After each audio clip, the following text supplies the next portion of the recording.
In June 1860, the gruesome murder of a young boy shocked Victorian England and captivated the nation.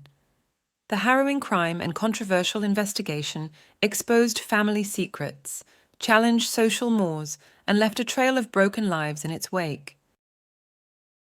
The setting for the infamous murder was an idyllic country estate called Road Hill House, nestled in the village of Road, Wiltshire. In the early morning hours of June 30th, 1860, the body of 4-year-old Frances Saville Kent was discovered on the grounds. Francis, dressed in his nightshirt and wrapped in a blanket, had been viciously killed. His throat was savagely slashed to the point of near decapitation, and he had suffered stab wounds to his chest. Suspicion initially focused on Francis's nursemaid, Elizabeth Gow, who was arrested but eventually released for lack of evidence. Detective Inspector Jonathan Witcher of Scotland Yard, a pioneering detective, turned his attention to 16-year-old Constance Kent, Francis's half-sister. By accusing an upper-class Victorian lady, Witcher challenged social conventions and faced public criticism. Nevertheless, Constance was arrested in July 1860, before being released without trial due to lack of evidence. The Kent family dynamics were complex.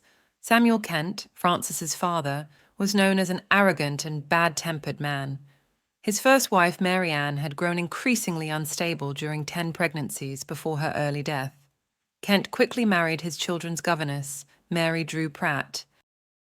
Constance Kent was deeply affected by her father's hasty remarriage and favouring of his new wife and children, including Francis, over his existing children. The family moved to escape gossip, but Samuel took Pratt as his mistress well before his first wife died.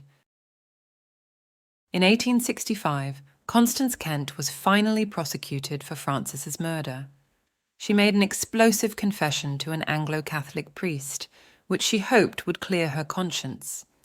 Constance admitted she had waited until the household was asleep, then stolen a razor from her father's room. She took Francis from the nursery, bringing him outside, wrapped in a blanket. In the privy, she then slashed his throat and stabbed his chest in a brutal frenzy. She insisted her motivation was burning hatred toward her stepmother, not the innocent Francis. Constance provided detailed specifics. However, her account conflicted with findings from the original 1860 autopsy. According to the autopsy report, the stab wound on Francis's chest had characteristics inconsistent with being inflicted by a razor or similar bladed weapon. Nevertheless, she was sentenced to death. Though condemned to die, public sympathy led to her sentence being commuted to 20 years imprisonment. Many believed Constance falsely confessed to protect the real killer, potentially her father or beloved brother William. Rumours swirled that Samuel Kent was having an illicit affair with Elizabeth Gow and had been seen by young Francis.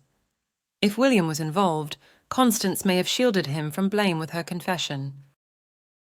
After training as a nurse while imprisoned, Constance was released in 1885 at age 41. She changed her name to Emily Kay and emigrated to Australia. There, she lived quietly, passing away in 1944 at 100 years old. To this day, the web of secrets surrounding the Road Hill House murder has never fully unravelled. The case exposed the undercurrents beneath the serene facade of Victorian family life and revealed the biases of the justice system. Above all, Frances Kent's shocking murder endures as one of England's most chilling unsolved mysteries.